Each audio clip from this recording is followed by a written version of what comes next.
Okay, so here we are again. I've finished doing my nails, so they're ready to go. And now I'm going to show you about my thumbnail. Now I use this type of ping pong ball. I got these years ago and they've lasted me forever. I think I got them from Argos multi-pack. I've also used these, and I got these from Sports Direct, pack of 3, and again they last for ages and ages. So you know, you don't want really thick plastic, and you don't want really thin plastic. I don't know. So here's one that I've obviously taken quite a number of nails out of.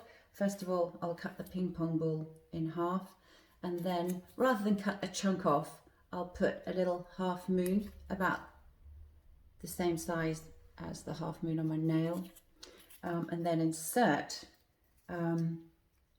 the thumbnail into that.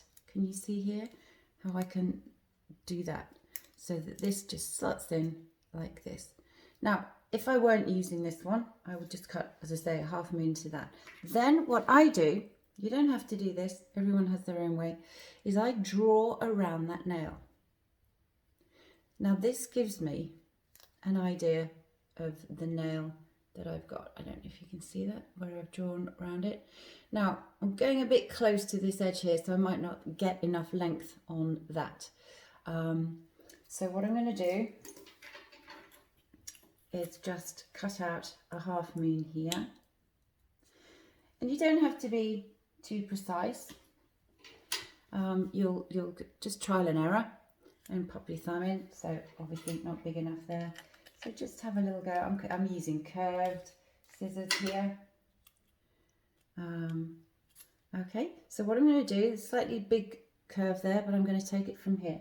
So same thing, I'm going to draw round that nail, just to give me a rough idea of. It also means you don't waste too much.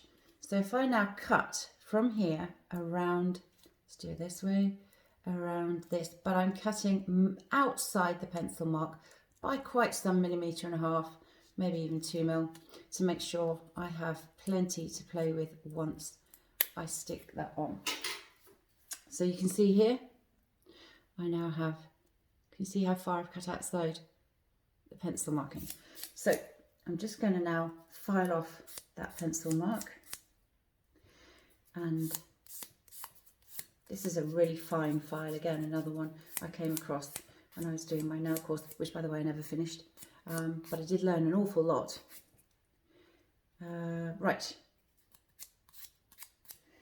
now this also has given it a slightly abrasive edge. Now you might find with some ping pong balls, because we're using here Loctite super glue, so I use these tiny little tubes, because obviously anyone who's used super glue before, you will know that you're more likely to stick the tube up than you are, well, alongside probably everything else. But these ones, you know, you can use them for weeks, but at least you don't end up wasting a lot because you've stuck the lid to the glue, whatever. So now, and I'm just going to bring this piece of tissue here, because the times I've ended up with super glue on my trousers. So let's just move this over. So this is what I'm going to do. Here, I'm just going to put a little bit of this super glue on the bottom edge here. Now you can see I've made the nail long enough to hold without getting anything near. Then I'm just going to put that on there and hold it onto there.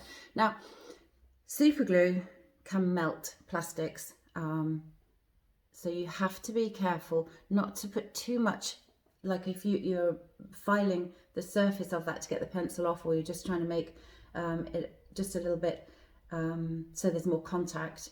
Don't do too much, because it will soak in and it will just go soft and soggy. So there, you can hold that. Can you see that now? Okay, so now that's firmly on my thumb. I'm now going to do exactly what I did with my nails. So first of all, I'm going to take this same angle round, same soft side as well. I'm not using too much abrasion there. And again, just taking it mostly just like this. And then just taking that corner edge off there. Now, you see this? And I'm just filing it in exactly the same way. Okay, so I'm just going to take that edge off.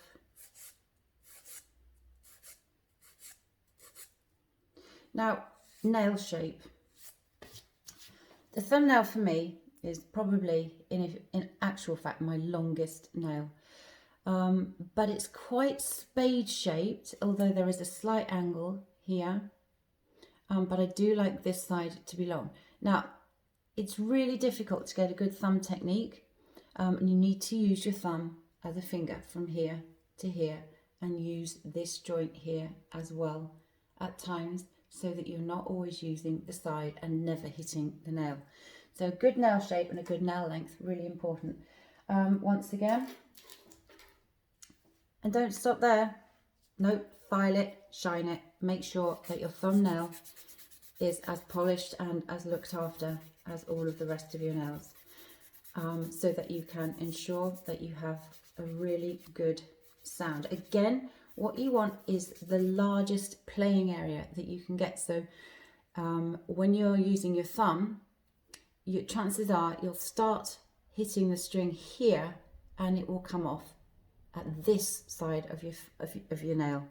So that's when you will get the biggest, richest tone with your thumb. So here we go with the grey, then again with the white.